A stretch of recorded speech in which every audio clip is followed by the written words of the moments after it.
Welcome into a very special Yankees feature report. I'm Brian Rabacs, joined alongside Lou Orlando. Today, we're going to be talking about Yankees rookie shortstop Anthony Volpe. And Lou, I think it's a really interesting time to dive into it with you today because we're at June 1st as of recording, and Anthony Volpe's had a 2-month sample at the big league level. So we're going to get into what's gone well for him so far, what we've seen, and where he's at in his development. So as of right now, 2 months in, Lou, I think this is a great time for us to get into it and talk about Volpe and where he stands right now.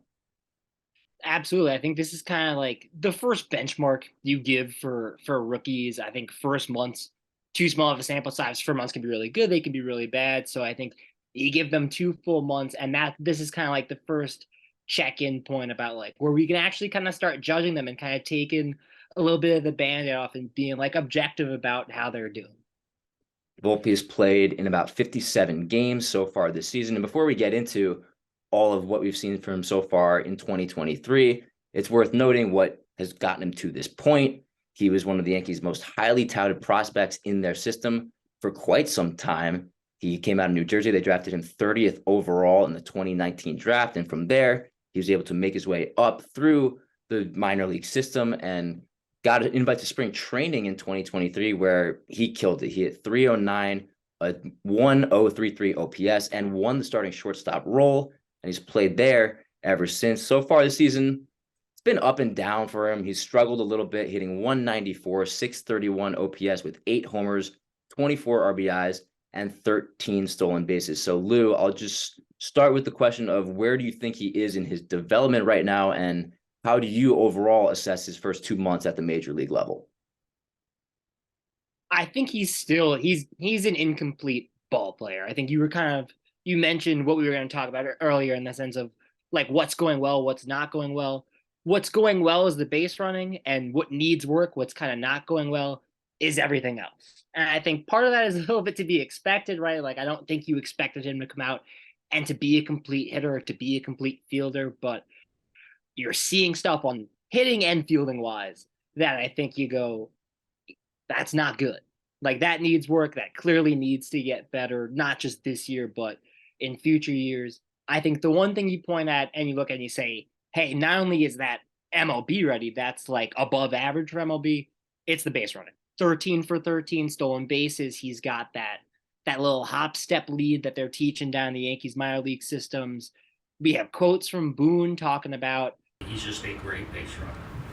He's just really heady and really good at it, and he causes problems when he gets on the bases. Take a young player with his experience and throw it out. It's rare for a guy to be that great of a base runner. his IQ as a base runner, and that's how he's really getting these stolen bases. It's less about his raw speed. He's an athletic kid, but it's his ability to get good jumps, his ability to take the extra base and to be aggressive when, let's say, the ball gets behind a catch or anything like that. Like he's a fantastic base runner. You love everything you've seen from him so far on the base.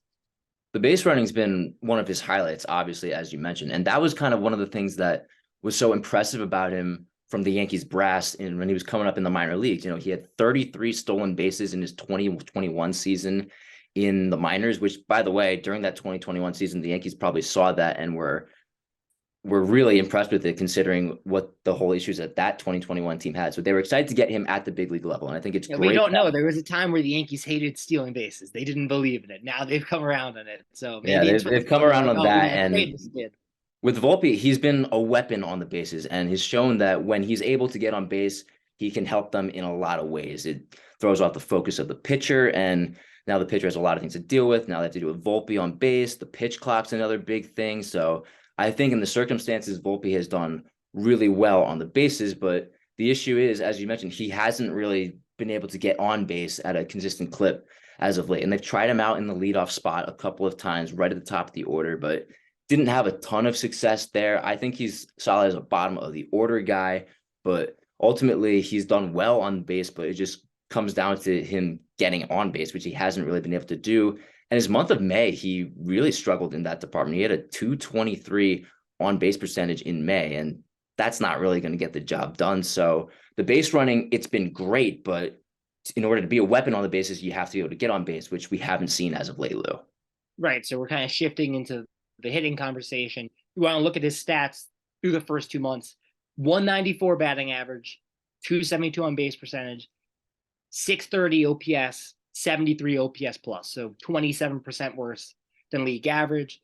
The stats in May even worse. That he had an awful May, 174 batting average. You talked about the on base percentage dropping, and so I think that's a little bit of the concern. It's twofold in the sense that it's the stats got worse and his hitting got worse. And that's not the end of the world, right? I think you see that with rookies, right? Pitchers get kind of a scouting report on them and they adjust to the rookies, and then it's on the rookie to adjust. But I think it's not just that Volpe's stats are going down as we're seeing him more. It's that the approach is visibly getting worse. I think you recall even just the first 2 weeks, maybe even all of April, how fun it was to watch Volpe working that bat. Worked pitches, got on base, felt like he was battling, felt like he was in every at bat. And you're not seeing that as much anymore. You're a lot less confident in his ability when he's at the plate. There's clear mechanical issues with his swings. Every broadcast, like home and away, national, keeps talking about Volpe's pulling off the ball. He's pulling away from the ball. He's pulling towards the third base side. And if every broadcast can see it, that means the Yankees are aware of it too. That means Volpe's aware of it. But I think you can start to see that there's mechanical issues with his swing that have really disrupted him to the point where he's looking worse, and that's the bigger issue. It's the fact that he's visibly getting worse. I think it's comes down to the lack of consistency that we've seen from him at the plate. Because I think I can speak for everyone who's watched Volpe play and how the sample size we've seen from him so far, that he has the talent there. There's a lot of like really strong flashes that we've seen from Volpe. I mean, right, but the flashes are what keep you going and keep you saying, just let it ride, let this kid stay up here. I mean, even this past Seattle series, he rips a 3-run home run. That's like a no doubt bomb. One of his longest home runs of the season, 413 in the left center field gap. Like, that was a really good swing. Volpe's got some of that real deal power in him. Like it doesn't look like it, and you don't see it during batting practice. I've never seen him hit a home run when we're just on the field watching batting practice. And I think even Boone's joked about that. But you get him in the game, and all of it, he can turn on a fastball and drive it. But like every once in a while, you have a game where it's like, yeah, he rips one into the gap for an extra base hit, or he has one of those games where he steals second and third and like steals you a run. And you're like, yeah, let's keep this kid up there. And then you get the long stretches where it's like, he's not getting on base. He's not working at bats. He's an automatic strikeout. And that's kind of the tough back and forth of this battle from the hitting perspective. And we can keep on the hitting, but also the fielding has gotten worse too. And looking at outs above average, the two things that he's been worse at, according to that metric, are balls in and balls to the left. I think especially on balls to his left, we're seeing a lot of trouble with his hands. And that's not something we saw the first 2 weeks. That's one of the other things. Defense, I thought the first couple of weeks, very good from Volpe. I remember watching him in those first couple of series, and he was making like really nice plays, and I was excited about what he was giving. And then since then, it's kind of gone downhill a little bit. He's struggled to find it with his mechanics and his handling of the ball. It just hasn't really been great. And he had an error again going to his left in the Seattle series, I believe. So it's just a weird thing that's kind of come up recently with a guy that really has all the talent to be a really solid major league shortstop. Right. And it's like, you don't really feel comfortable with him at shortstop right now. And it's tough because I think a large part of it is just he's in a mental rut. He's thinking about everything. I think it's affecting him in the plate. I think it's affecting him in the field. It's tough to tell a rookie that has the expectations of the top prospect in the Yankee system to be like, hey, don't worry about it. We know you're struggling and we know everyone wants you to do really well. But like, just go out there and don't think about it. Like, that's not how the human brain works. That's not how the athlete brain works a lot of the time. So it's really hard to be like, hey, don't think about it at all. But I think you can clearly see that like he's thinking about it too much and it's affecting everything. I think it's also interesting to think about the pressure that's been put on him in this situation, not only because he's the shortstop of the New York Yankees and anyone that comes after Derek Jeter has incredible shoes to fill, but think about all the big time shortstops that the Yankees passed up on in free agency. They passed up on Correa. They passed up on Seager. They passed up on Semien because they knew they had Anthony Volpe in their system, and they held off on signing these shortstops to big contracts because they had a young stud in Anthony Volpe in their minor league system. So I think that's also been a factor where Aaron Boone will talk in press conferences and say, I don't really see the pressure getting to him. I think he's thriving, but I think just the weight of everything he's had to deal with so far and all the expectations is kind of getting to him, and it's affecting him both at the plate and in the field right now.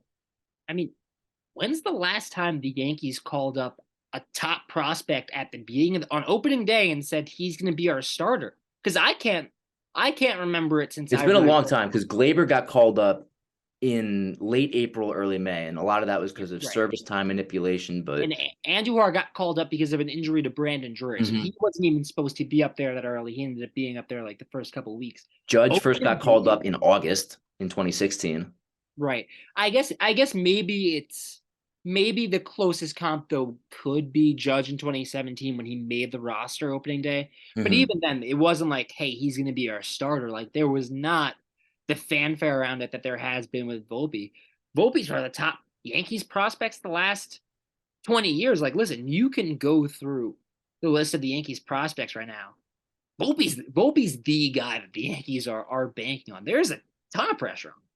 Yeah, because they've held off on improving the shortstop position because they felt locked up. But with the way Volpe is performing right now, it leads an interesting conversation as to where he's going to go after this. And I don't think anyone is concerned about his development long term because he's shown the talent. And again, I'll go back to the power that he has shown. I think the power has been one of the most impressive things for him this season. Like he's on pace to hit around 30 home runs.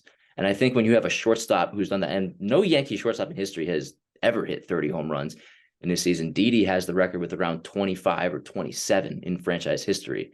So that would put him in unfamiliar territory. And it's just his swing as a whole is, I think, really impressive. I would go back to the home run he hit in Toronto. And if you remember that, he's facing Nate Pearson. He's pumping in 100 miles an hour, and he gets a fastball inner half on a 3-2 count, and he just pulls his hands in, and he's able to rip it down the left field line, 109 miles an hour off the bat, his highest exit velocity of the season. So you look at a guy with that kind of talent, it really shows that the Yankees, they have something here. They really have something that they can build off of, but for Volpe, it's just about putting it together and just depending on whether the pressure is getting to him too much. If he's just dealing with the tough adjustment at the major league level, I'm not really sure what it is. What do you attribute more to? Is it just the pressure or is it development having trouble in that so far?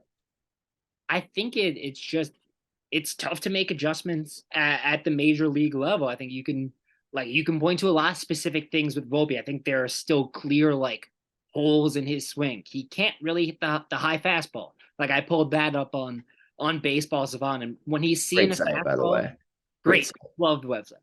Over 50% of the time that he's seeing a fastball, it's up in the zone, and he's hitting 107 against them. He's got 6 hits against them. 3 of them are home runs. So right, it's like sometimes when half of his hits are home runs in the high fastball. So when he's getting to them, sometimes he can hit them, but he's whiffing at them 33% of the time. He's got a 40% K rate on high fastballs. And it's like, well, great. We know what the problem is. Now go out there and hit a major league high fastball and make the adjustment when you have a hole in your swing. It's not an easy thing to do. So you're talking about having to make all these adjustments at the hardest level to do it. And, it's a tough ask. I think it's more that where it's like we've identified the problems, we know what a lot of the issues are, but this is not the best environment to be making those adjustments.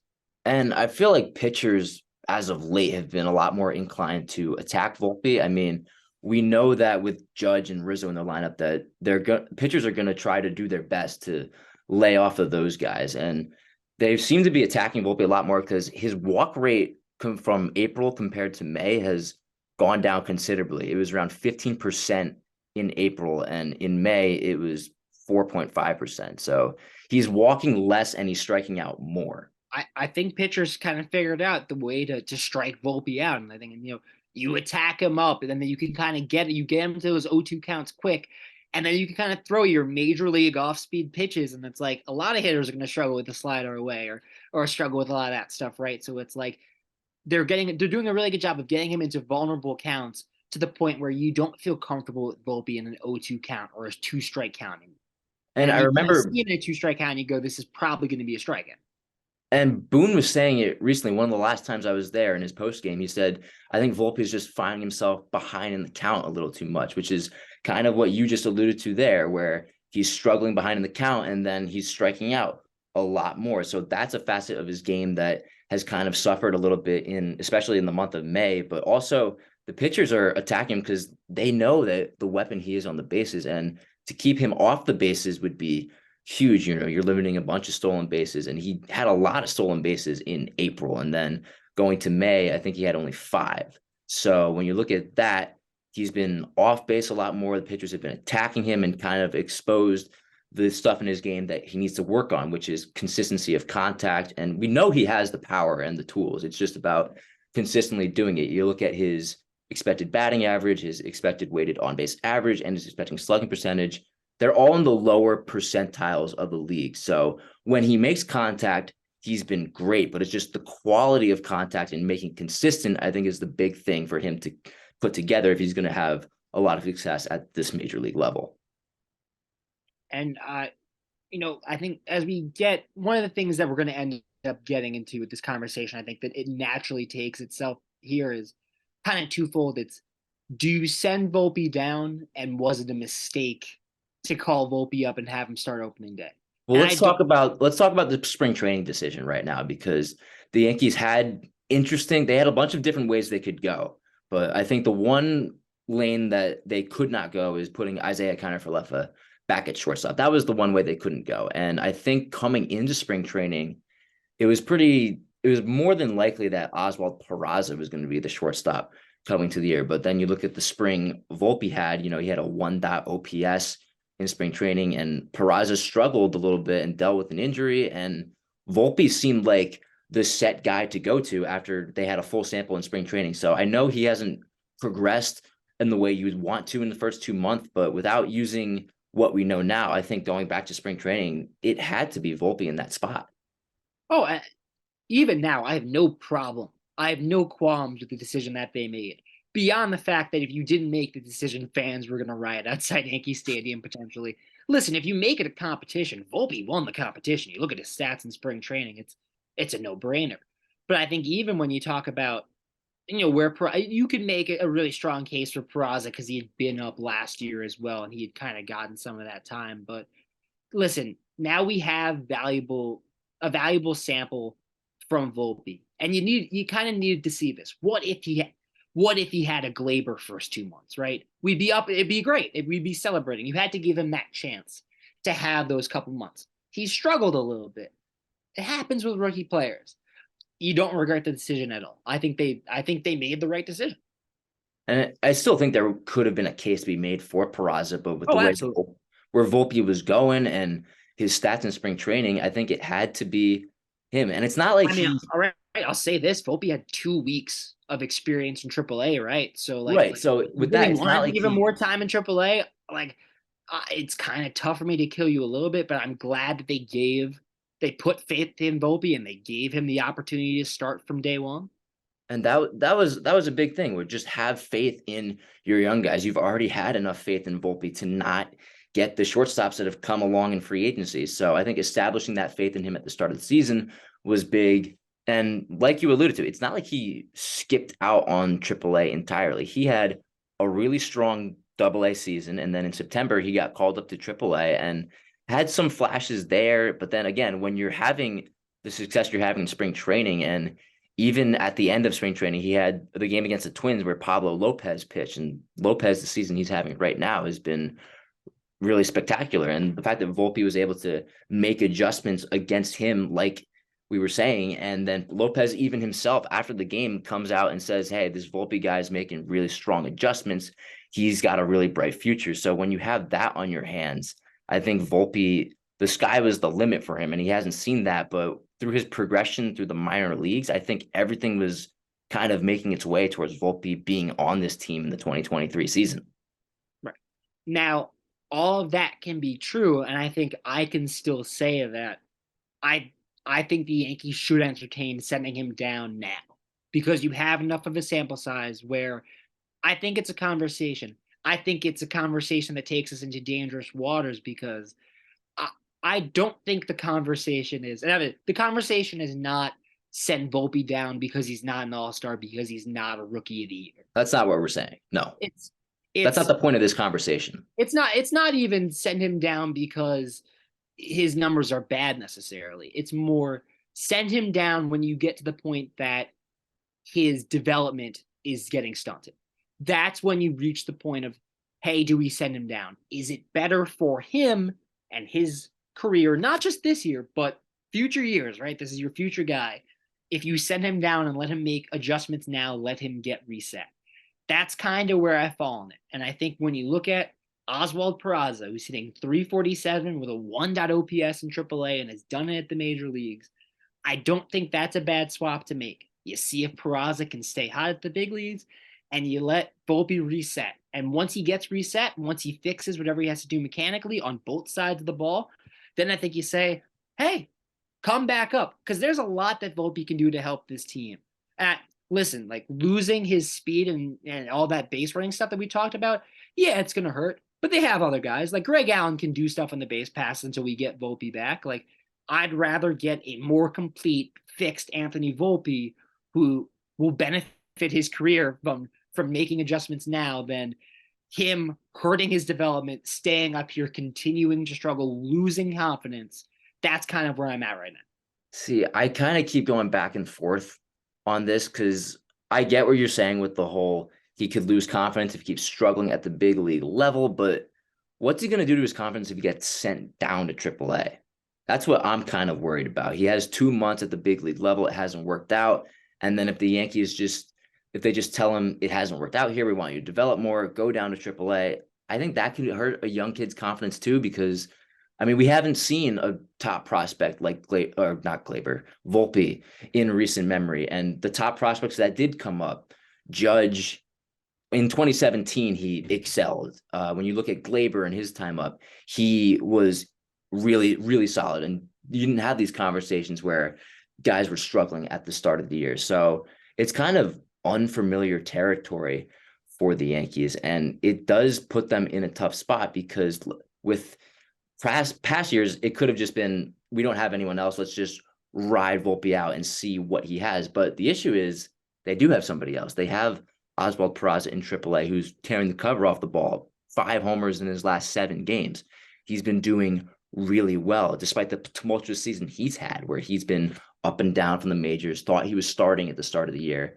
And keep in mind, the Yankees have invested a lot in Peraza as well, too. They've had a lot of potential trades they could have made at the trade deadline, but held off because they wanted to hang on to Peraza and had visions of Peraza and Volpe leading that infield for years to come. But I think when you're the Yankees and you're going for a championship, I don't know how much longer you can ignore what Peraza is doing. And maybe right now it's too early to have the conversation, but I think when you get to June and Volpe still isn't figuring it out and Peraza is still killing in AAA, do you make the switch? Because I think with the way it's going, the Yankees can improve at the shortstop position and still try to develop Volpe in the best way that they can.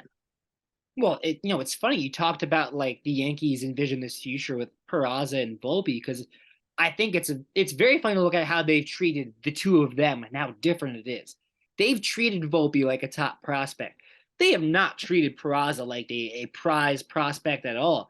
I mean, think back to all the conversations last year when IKF was struggling and fans were begging for Peraza to come up. Peraza kept killing it down in the minor leagues. It took them forever to call him up. He makes his minor league debut pitch hitting in the 9th inning of a blowout to the Tampa Bay Rays. Just kind of he doesn't get treated like a top prospect. I think that, if these two stay on the Yankees and end up on the Yankees for 5 years down the road, I think Peraza is the shortstop, and you see Volpe move to second base. Peraza is the better shortstop from a defensive perspective. But going back to the Volpe conversation, especially about confidence, what's his confidence if he gets sent down? Yeah, I think it would hurt a little bit for him to get sent down. I think you do it in a way where, again, you have to make the best decision for him. Anthony Volpe is a talented ball player. I think he's going to be a good baseball player. I think he's going to help the Yankees this year. Like, I think even if he gets sent down, he's going to come back up and he's going to be a benefit and a helpful player for the Yankees this year. But I think there has to be an emphasis on he's in a mental rut. Let's get him fixed. Again, 2 weeks of AAA for his entire minor league career. Like, I don't think it's the end of the world to get him some reps down there in AAA after we've seen what the major league experience has looked like and how it's progressively gotten worse, right? It's not an understatement to say it's progressively getting worse. So I think that even though he continues to give you flashes every once in a while, I I think you send him down. I can stay on board for the hey, keep him up and let it ride. I don't hate that either. I think it's a tough decision either way. But I think not only does it benefit Volpe, you get a chance to look at Peraza and see if he can stay hot and finally treat him like a top prospect. And they have, I know they said that, oh, they haven't treated him like a top prospect. And a lot of that is true, but they have a lot of faith in Peraza. They had enough faith in him and were impressed with him enough in September when he was up last year to start him in an ALCS game against the Astros at shortstop. That's true. Right. So with Peraza and what he's doing, you know that he's going to be a factor in your lineup either this year or at some point in the future. And he's a really good defensive shortstop as well. And I just want to see him get an opportunity now. Whether Volpe has to come at the expense of that, I don't know. But the Yankees, the reality is they have a very crowded infield where Gleyber Torres is going to be probably playing second base the whole year. And then you have LeMahieu and Donaldson manning third base. And then unless there's an injury, it's tough to envision Peraza getting onto this roster without Volpe getting sent down. And I don't know if there's another way where you can send somebody else down and then have Peraza and Volpe maybe splitting time. It's, again, a tough conversation, but if the way things keep going, I think it could be a conversation that needs to be had. Yeah, I want to emphasize this too, because especially when we talk about all the good that Volpe can do, the base running, don't keep Volpe up because of some of the good stuff he's doing. If it's gonna hurt him, it's gonna make him a worse baseball player, not just this year, but down the stretch too, right? Like, it's even though the Yankees are in win now, and that's kind of the tough spot about this roster's built to win right now. It's like I get the fan expectation of I get the fan expectation of wanting to win now, and we're going for a championship. We need to play the best guys, but you also have to think long-term Volpe's development and what's best for him, like you were saying. But go on. Well, but that's kind of where I'm getting at, is that Volpe can stay up here in the big leagues and help them win now. Even this struggling version of Anthony Volpe has productive elements to him that can help the Yankees win now. But again, we talk about all the Yankees prospects: Dominguez, Spencer Jones, Austin Wells. You can list all of them. Anthony Volpe is the guy. Yeah, you're not going to be able to live with yourselves if you stunt his development during his rookie year because you're so focused on this year and this year alone, right? This is a process. This is a whole long-term plan for developing Volpe into your next starting shortstop, starting infielder, whatever. This is your guy. This is the guy. And that has to be the priority and the focal mindset for the Yankees as they're making this decision. So the thing that I'm going to lay out kind of a prediction right now with Volpe. We've seen him throughout the minor leagues and his time in AA. And with AA, there was a long adjustment period there. Not as long as what we're dealing with now, but as that season progressed, he only got better. So he hit 286 with 13 homers and a 910 OPS in his final 72 games at AA after struggling a bit to start the season. So obviously, when you look at the major league level, there's going to be a longer adjustment period there, but I have a strong feeling that Volpe is going to have a good June, or at least a good summer, because you look at the development, or not the development, the talent that he's shown at the plate and his base running. I think that there's a lot that could be kind of tapped into here with Volpe. So I think that he could have a strong June, and then who knows, maybe June 30th, we're not even having this conversation. I am less optimistic, and that hurts because I like to be optimistic. I just think kind of what we were talking about earlier, where pitchers know how to attack Volpe, that now it's Volpe has to take advantage of every mistake that a pitcher makes, because if a pitcher executes their game plan, he's out. He struck out, it's over. The at-bat's over, right? So he has to take advantage of every single mistake that he's going to see. And he hasn't been doing that. When he gets like a slider over the middle of the play, a lot of times they're fouled up, they're fouled back. And so it's really hard to be like, hey, the rare time that a major league pitcher executes a mistake, you have to be all over it. That's where you're going to get your hits. the way this is going, I don't see him having a huge June. I think maybe he has a better May than he just had. I don't Right. think Like, I that's don't think saying he's that gonna. much, right? This was a pretty bad month. The OPS dipped below 6.